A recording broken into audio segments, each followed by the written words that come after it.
Hello everybody, Avion Solar here. Today I'm going to be explaining how to conduct a traffic stop as a member of the Los Santos Police Service on Roleplay UK's fiveM server. To do this, we're going to put up a video of a traffic stop I conducted recently on a heavy goods vehicle near the fuel depot. I will pause the video at certain points and explain what I'm doing and why I'm doing it. So without any further ado, let's crack on.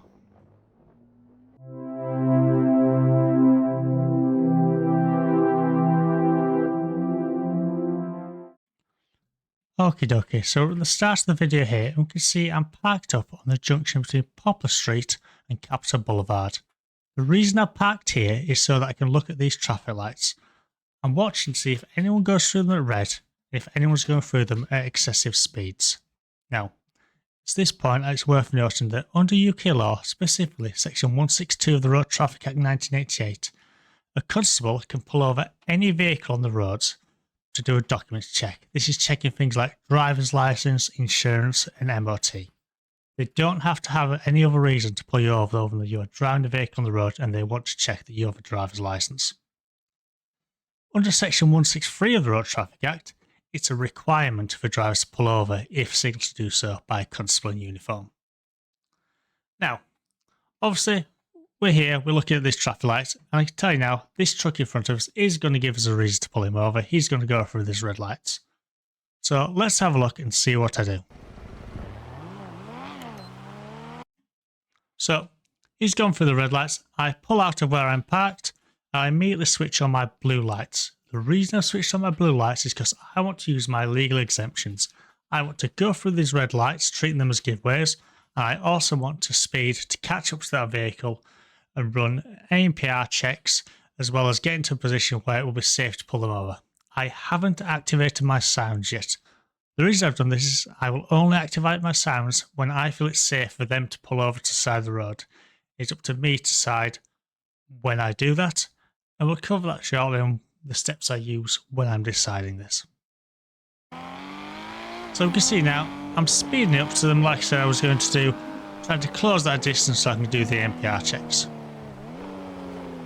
And there we go, there's my NPR check. Notice it's giving me the place of the vehicle, the owner, the model, the colour and any markers. Now, the thing about trucks that you won't encounter with cars is it's actually NPR the trailer, not the truck itself. Trucks can be a bit awkward. You can get them on the NPR camera. It will take several attempts, and you will see me in a couple of months attempting multiple times to get an NPR on that truck.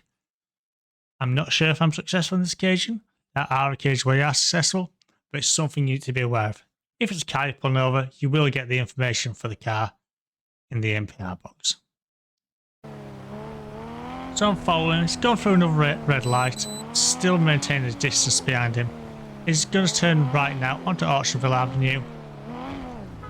And there we go, there's my sounds. Why have I activated my sounds now? Because now I want to pull him over. I know from experience this is a long straight bit of road. I can pull him over here safely so that I can be seen a distance behind me. He's not going to be obstructing any junctions and he's not going to be blocking the road to a massive extent. So I've activated my sirens. That's what's happening. He's pulled over to the right, brilliant. Now, just a point there, he's pulled over to the right. Not everyone does that. Some people just stop dead. If they do that, get a megaphone out, shout to them, tell them, pull over to the right hand side of the road. You don't want to be stopping them in the middle of the road. It's dangerous. We can also see I'm just parked up behind him. I'm parking in what's known as the fend off position. So I've got my rear reds activated, I've got my blues activated. The front of my car is pointing into oncoming traffic at about a 30-degree angle. The reason for this is vehicles come behind me. If they're local vehicles, the rear reds and blue lights will stop them. If it's not a local vehicle, they can see a nice big amount of Battenberg on the side of the car. You can see some of the chevrons of the rear, see the lights on top. It's a quite clear indication that I am stationary, I'm not moving. I'm a hazard, the vehicle in front of me is also a hazard. Be careful. It's all about safety, is this? It's about keeping me safe, keeping the vehicle in front safe. So let's see what happens next, shall we? November Uniform, State 7, traffic stop south down Orchardville Avenue, no additionals required. Okay, so I call out the radio. I'm state 7, which means I'm committed, but I'm also deployable. The reason for this is I'm committed on a traffic stop. I'm doing something. However, I can also be deployed to other incidents if a more urgent incident comes up. Someone activates their panic button. Someone needs urgent assistance. There's a firearm incident. I can respond to that. I will break from this and go to that. So I'm committed at the time, but I can be deployed to other things. I let them know where I am. I'm southbound on Orchardville Avenue. Yes, I butchered the name bit. It happens. So I'm southbound Orchardville Avenue. The reason for that is, if someone needs to know where I am, if there's an incident where I am, over off the frequency, I've told them where I am. I don't require any additional units. I've let them know that as well. So in case anyone wanted to make the way, they know I don't require any additional units. If I did require additionals, I'd say, can I have some additional units here? If the person driving was suspected of being wanted, I might get on the radio and go, can I have some additional units here, please? Right, let's keep playing, shall we?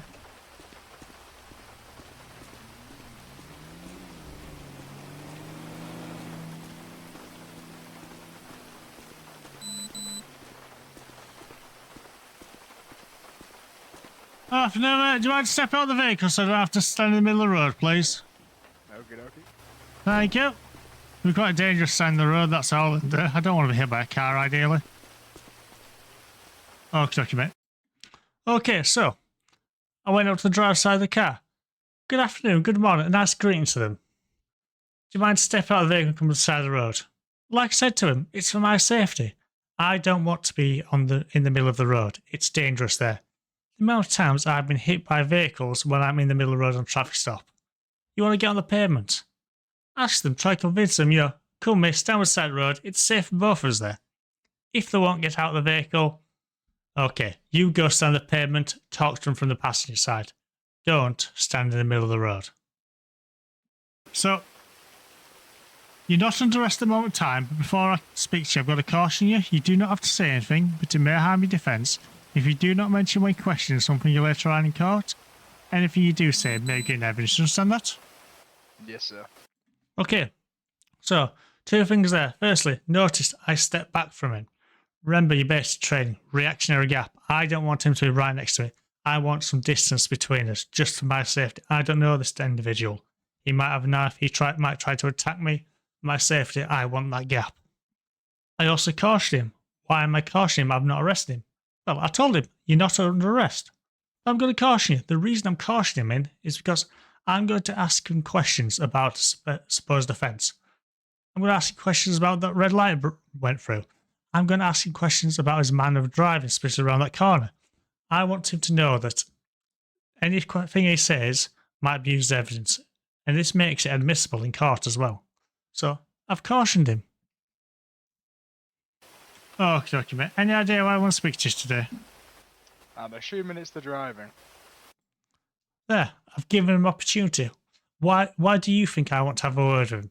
Give them a chance to complain about it. Give them a chance to own up and see if they understand why they've been pulled over. Yeah, that's the one. Any particular thing about the driving I might be concerned with? Just razzing it around that corner, pretty much. Well, let's start. I first spotted you a little bit ago at the junction with Capitol Boulevard. Well, you were on Poplar Street. You ran the red light there, and you were speeding as well. You then ran the second red light just up there when you joined that road, which I believe is Instance Boulevard. And then obviously you took that turn quite fast at speed there as well, didn't you? Yep. Okay, I've now explained to him. This is exactly why I want to speak to you. So he knows. There's no doubt in his mind now. These are the reasons why I'm chatting to you today. This is what I think you've done wrong. That way, he can't claim ignorance of it. He knows exactly why I'm chatting with him. Okay, any particular reason you're in such a hurry? Any reason you're in such a hurry? That's his opportunity to give a defence. Why was he doing that? Does he have a lawful exemption? Does he have a lawful reason to do driving like that? This is his opportunity to give a defence, give his side so that I can ascertain, oh, right, he does have a reason to do it. Fair enough, or, okay, no, he doesn't have a reason to do it. It was just driving. like that because he wanted to? Just simply a time constraint. That's all. So not a massive issue. All right.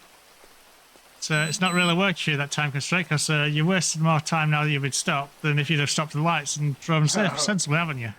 Yeah. Yeah. Okay, mate. What's your name, fella? It's Brett Bernstein. Okay, Mr. Bernstein.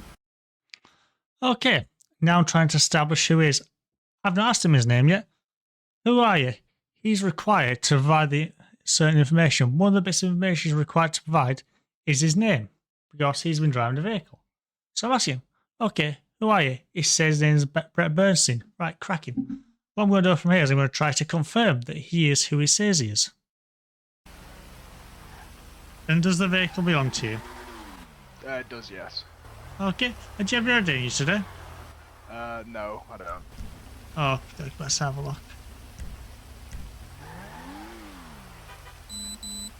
I'll just have a look at the license plate, see if I can get a better look at it. It's a bit dark, that's all. CJ13 UEA.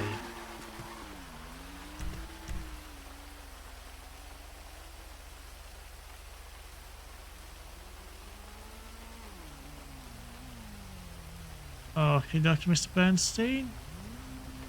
So I'm just looking at your record now. Just because you don't have ID in you, I'm just going to have to ask you a question about what's on your PNC, just to try confirm your identity, okay? Okey-doke. Okay, so other than this vehicle, can you tell me no vehicle you own? A Vigoro ZX. Okay, and do you have the registration of that? 2 seconds. Yeah, no worries.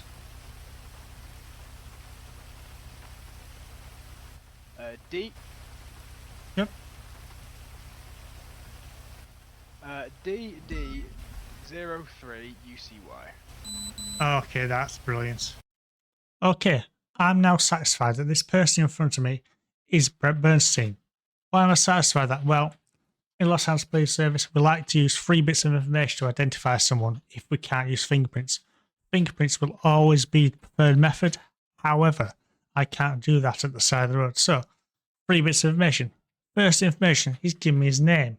Right, he says Brett Bernstein. Okay, next question I asked him was, does he have ID card? That will be a second. He doesn't. Okay, so I can't use that. Okay, does the vehicle belong to you? Yes, it belongs to me. I checked the registration. It does in fact belong to him. That's number 2. Number 3 being, I've asked him for information from his PNC. Okay. Tell me no vehicle you own its registration. What house do you live at? When was the last time you were arrested and sent to prison? When was the last time you were arrested? Things like that. Notice when I'm asking about the PNC stuff, I'm asking for him to give me the information. I'm not giving him the information. If I was to give him the information, that would be a breach of GDPR, so I'm not allowed to do that. But I can ask him to provide me with the information instead. Another thing I could have asked him to do is, what's your phone number? Because I noticed, having that quick glance at the PNC, his phone number's on there, so I could have asked for that. So keep going a bit further, because next thing we're going to have a look at is PNC. Oh, so we can see, I'm looking at his PNC. First thing I'm doing, I'm scrolling down to the bottom. I'm having a look. Right. Unpaid tickets. Does he have any overdue unpaid tickets? If he did, they've been read. So no, they're pending, but not unpaid and overdue. Next, looking licenses. Does he have all the required licenses? So for driving a truck, we need a driver's license and a commercial license. He's got both of those, no points on either. I'm looking. Below this, there'd be convictions if he had convictions. He doesn't have any, so there's no convictions there. Okay, so I'm looking at your record now. You've got nothing. And then scroll up. Look, notes. There's no notes in there. If you've been warned for driving offences before, someone would have put a note in there saying, warned for say, driving offences on the date and the name of the officer who warned them. There's nothing in there. So that's what I'm checking at as I'm looking through this PNC. Driving so far. So what we're going to do, I'm just going to let you off with warning this time, okay, mate? Make sure you watch your speed, stop for those lights and stuff. And obviously, you're in a big, heavy vehicle with flammable stuff inside it. You could kill someone if you have a crash. Or you could kill yourself. Yeah. Yeah? Alright, drive safe, mate. Have a nice day. Okay. Plus, he doesn't have any previous. He doesn't have any warnings. I'm going to let him off the warning this time. I'm going to explain to him the potential consequences of his actions. He's in a truck with fuel in it. It could crash. It could explode. he could kill himself, kill others. It then gets a lot worse for him. Right? So he's got that. And I'm going to go back to the police car. I'm going to get his PNC up again. And in the notes section, I'm going to put a note in there. Warned for careless driving. Chief Inspector Solar, 7th of March 2024. That way, anyone who pulls him over after this knows he's been warned for his driving before, so maybe he shouldn't be given another warning.